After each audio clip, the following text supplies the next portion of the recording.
If you want to dive the best spots, the best way to get to them is usually on a dive boat.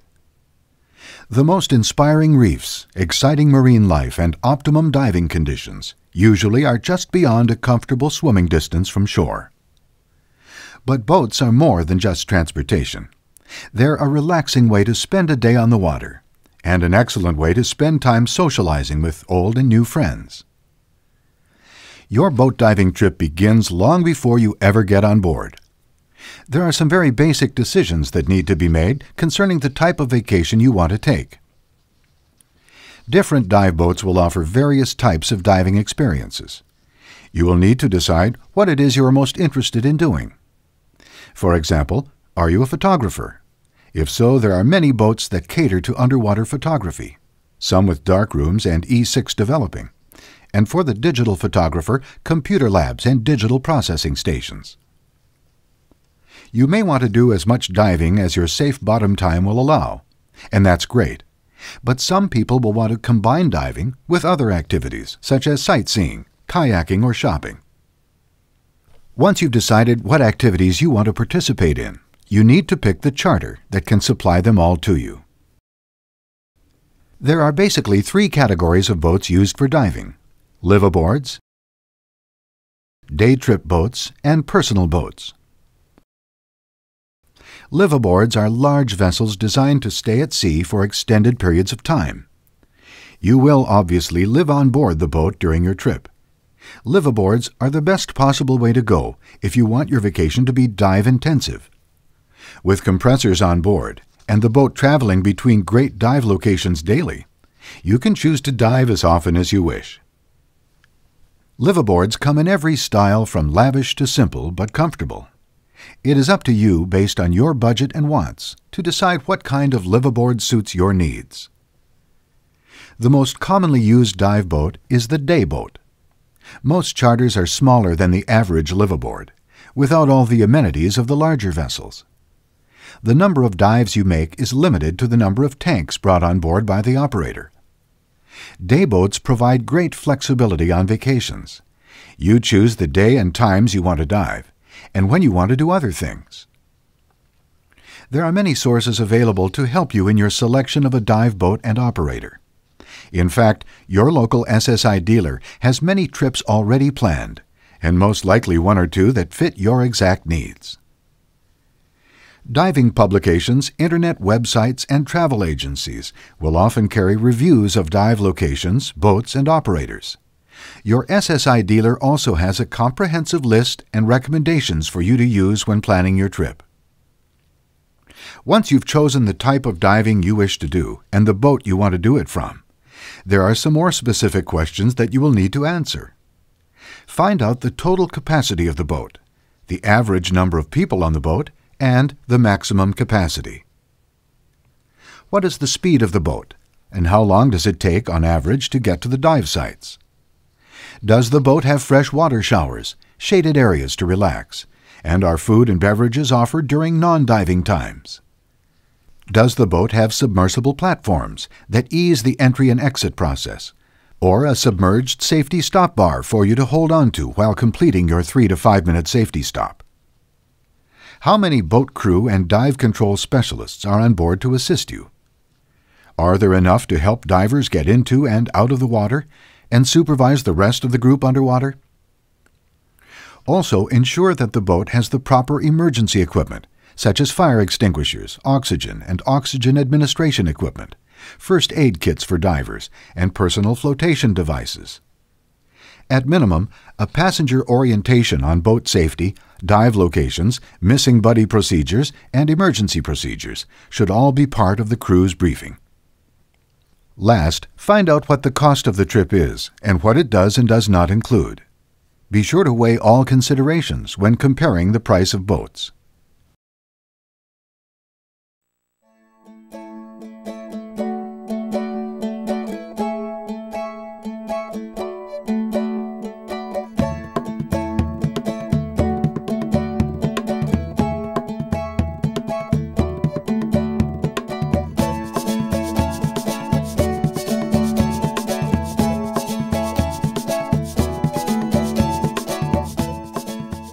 Now is the time to make sure your total diving system is in good working order and get the new equipment that you need or want. To ensure proper service of your equipment, your SSI dealer offers the SSI Equipment Service Program. This program was developed so you would receive consistent, high-quality service for all of the elements of your total diving system. Through the Equipment Service Program, your air delivery system, information system, buoyancy control system, and exposure system are all thoroughly inspected by qualified service technicians to make sure they work as well as the day you purchased them. Be sure that you have your SSI Open Water Diver and Boat Diving certification with your SSI Total Dive Log. Boat operators will not allow you to dive without a C card, and many are now using the dive log as proof of your ability for diving in more advanced situations. When packing your personal items for your boat trip, be prepared for rainy or adverse conditions. You may not need this gear, but it's better to be safe than sorry. If you are subject to motion sickness, there are several commercial aids available to help you. Antacids, hard candy, Dramamine, scopolamine patches, and pressure bands are a few of the more common remedies. When preparing and packing your scuba equipment, place the items that you will be using first in the bag last, such as your regulator and BC. Items put on last, such as your mask and fins, should be placed in first. It is wise to mark all of your equipment. There will most likely be other pieces on board that are similar to yours. This will help avoid confusion and loss of your equipment. On the day of your boat trip, it is wise to be at the dock at least 1/2 hour before the scheduled departure. This will give you time to check in, stow your equipment where the crew directs you, and familiarize yourself with the craft. Depending on the crew's instructions, you may want to go ahead and assemble and store your equipment before the ride to the dive site. Be sure to check the air pressure in your cylinder before you leave the dock.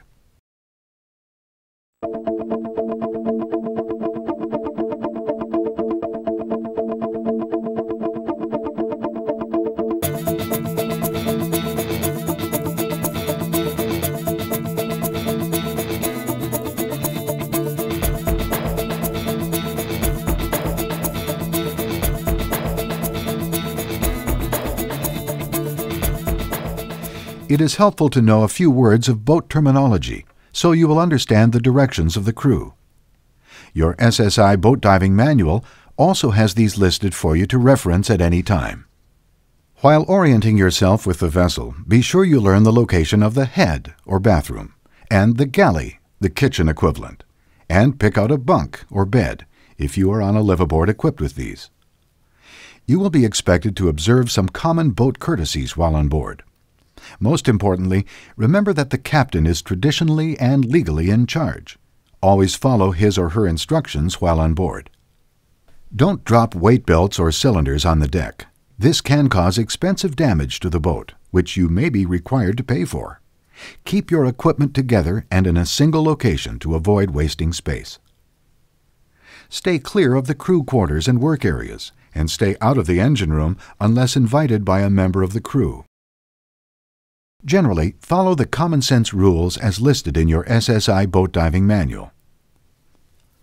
While on the way to the dive site, make a dive plan with your buddy. Discuss dive parameters and familiarize yourself with each other's total diving systems. An emergency is no time to find out how your buddy's BC inflates.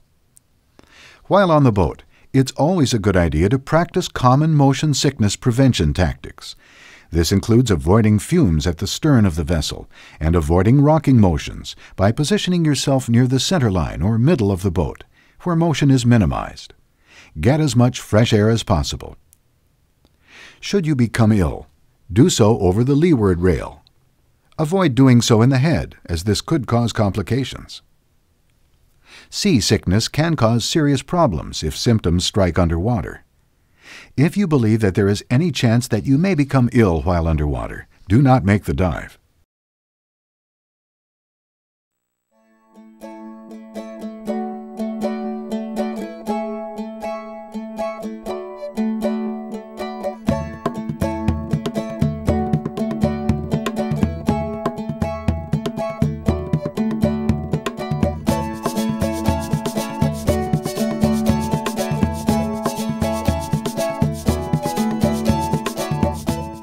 The dive control specialists or dive masters on the boat will most likely conduct a pre-dive briefing to familiarize you with the conditions and the parameters of the dive.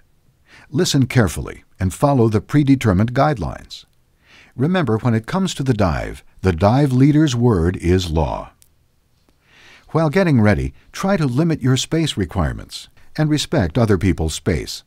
Buddies should pace themselves to be ready to enter the water at the same time. Never enter the water until the captain or dive master has given you the okay. It is possible that you will be doing a drift dive, in which you will drift along with the current and the boat will pick you up at the end of the dive. When drift diving, the entire group will enter the water at the same time to prevent separation. Most boat diving, however, will be done with the boat anchored at or near the dive site. In an anchor dive, you will generally be allowed to enter as buddy teams. The dive master will discuss the dive plan in the pre-dive briefing. Be sure to check out with the dive leader as you leave the boat. When it is your turn to enter, either be ready to go or be prepared to move aside. Use the method of entry that allows the easiest and most comfortable transition from boat to water. The controlled seated entry is the best method from a low deck or platform. The most common entry is the step-in entry, also known as the giant stride. Make sure that the water is clear of divers before stepping in. If the entry point is higher, a feet-first entry may be more appropriate. Be sure to keep your feet together to break your landing. With any entry, make sure that your BC is 1/2 to 3/4 full, and hold your mask, regulator second stage, and weight release mechanism in place. This way, you will be able to see, breathe, and float the second you enter the water. If the water is calm, another option is to inflate your BC and place the entire scuba unit in the water. Now you can slip your equipment on in the water. This method prevents the problem of tight spaces on the boat and may be a problem in rough water. Avoid entering the water with cameras, spear guns, or other accessories. Have someone hand you these after you enter. Once in the water, stay clear of the entry point and wait for your buddy before descending.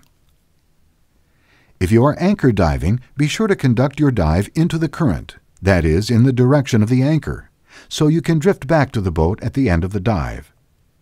If you dive with the current, you will be facing a long swim back when you have less energy. Take a compass heading upon reaching the bottom to make it easier to find the boat at the end of the dive. Your SSI dealer offers the SSI Navigation course, which will teach you how to navigate underwater using several different techniques and pieces of equipment, including your compass. Your dive boat may be equipped with a diver recall system, a system that makes a noise underwater that signals divers to return to the boat. Should you hear the recall, return to the boat immediately. Someone may be injured, or the weather may have gotten bad while you were diving. While diving, continually monitor your information system and location. You will want to have the boat located with 1,000 psi, or 70 bars, and be back on board with a minimum of 500 psi, or 35 bars in your cylinder. By using a compass, continually monitoring your location, and beginning the dive into the current, the odds of losing the boat are really quite small. If you become disoriented, stay with your buddy and surface together. Should you see the boat, but it is too far to swim back, use your signaling device to alert the boat crew to your location. Many boats require that you carry a signaling device at all times while diving. Be sure that you have one and are familiar with its use before diving. When it is time to return to the boat, it is a good idea to use the anchor or downline to control your ascent. Ascend at or slower than 30 feet or 9 meters per minute, and make a safety stop for at least 3 to 5 minutes at 15 feet or 5 meters. As you ascend, be sure to stay clear of the boat's hull and the dive platform or ladder. This becomes particularly important in rougher waters, as the wave action may cause these to strike a diver. Getting back on board will vary somewhat depending on the captain's preference. Most commercial dive boats will either have a dive platform, ladder, or sometimes both. The crew members will help you exit and instruct you in what to do. Time your exit so you climb on the platform or ladder when it is at the low point of any wave action. Hang on and ride the waves up. Leave your mask and regulator second stage or snorkel in place until you are out of the water. This way, you'll be able to see and breathe if you fall back in the water. Be sure to check back in with the dive leader.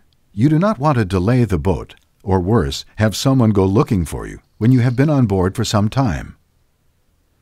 If you're on a multiple cylinder dive, go ahead and set up your equipment for the next dive. You will probably want to rest and get something to eat between dives. In any case, be sure to drink plenty of non-alcoholic drinks, preferably water. The combination of compressed gas, salt water, and sun has a tendency to dehydrate a diver and increase the risk of decompression sickness. Use the surface interval time to figure your no decompression limits for the next dive. This is also a great time to log your first dive. Your logged dives will count toward advanced experience ratings and are a great way to remember your trip.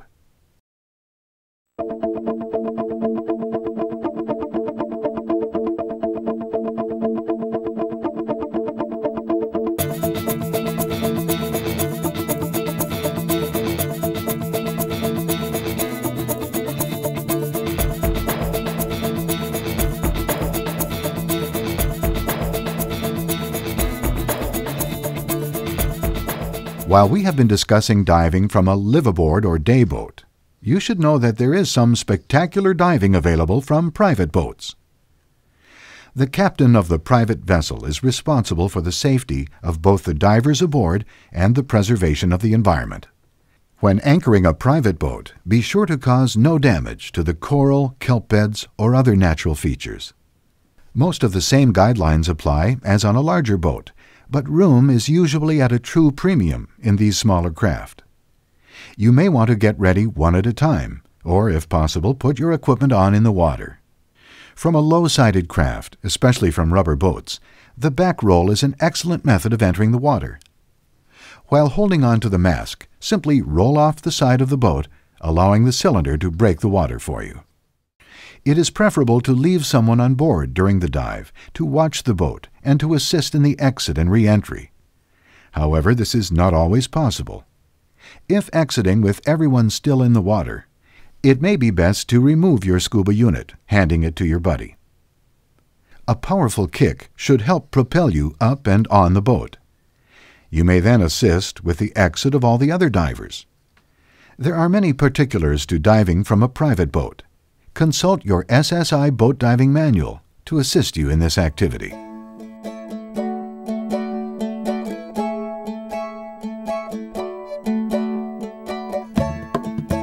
Boat diving is one of the most special of diving experiences. Being able to reach out-of-the-way places will give you the opportunity to dive sites that few shore divers will ever see. And the camaraderie with your fellow boat divers will be like no other. With some basic training from your SSI boat diving instructor, you will open up a whole new world of diving adventure. On behalf of SSI, your SSI dealer, and your SSI instructor, we welcome you to a new and exciting realm of scuba diving.